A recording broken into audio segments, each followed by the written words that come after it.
গল্প শুরু হয় রাহাত ও মিতার দাম্পত্য জীবনের মিষ্টি মুহূর্ত দিয়ে।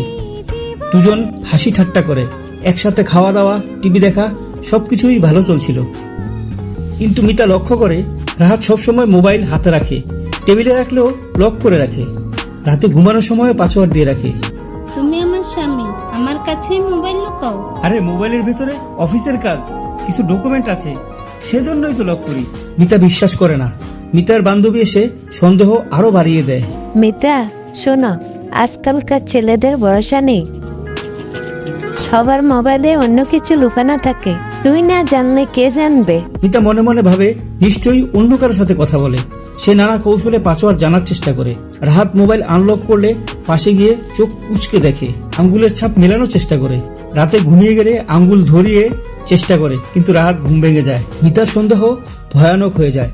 সে ভাবে রাহাত নিশ্চিত অন্য কারোর সাথে প্রেম করছে।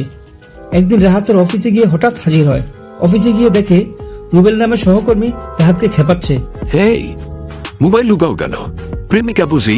রাহাত মজা করে হেসে উড়িয়ে দেয়, কিন্তু মিতা এটা শুনে আরো কনফার্ম হয়ে যায়। ফলাফল ঘরে ঝগড়া, কান্না, অভিমান। মিতা রাগ করে বাবার বাড়ি চলে যাওয়ার কথাও ভাবে।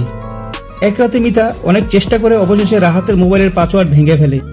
সে দেখে কোনো প্রেমিকা নেই, কোনো সন্দেহজনক চ্যাট নেই, বরং রাহাত গোপনে অনলাইনে তার জন্য অর্ডার করেছে জন্মদিনের সারপ্রাইজ কেক, গহনা, নতুন শাড়ি, একটা ছোট্ট ট্রাভেল টিকিট কক্সবাজার যাওয়ার জন্য। মিতার চোখে পানি চলে আসে। মিতা রাহাতের সামনে কেঁদে ফেলে। আমি তোমাকে ভুল বুঝেছি, আমাকে মাফ করে দাও। তুমি তো আমার সব, সারপ্রাইজটা আগে খুলে ফেললা, এখন তো আমারই কষ্ট হলো। দুজনেই দুজনকে জড়িয়ে ধরে কাঁদতে কাঁদতে হেসে ওঠে। সরি।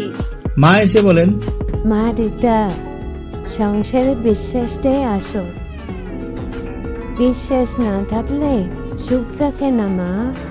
রাহাত ও মিতা সমুদ্রের ধারে বসে হাত ধরে থাকে। বিশ্বাস না থাকলে ভালোবাসা থাকে না। বিশ্বাসী ভালোবাসার আসল পাসওয়ার্ড।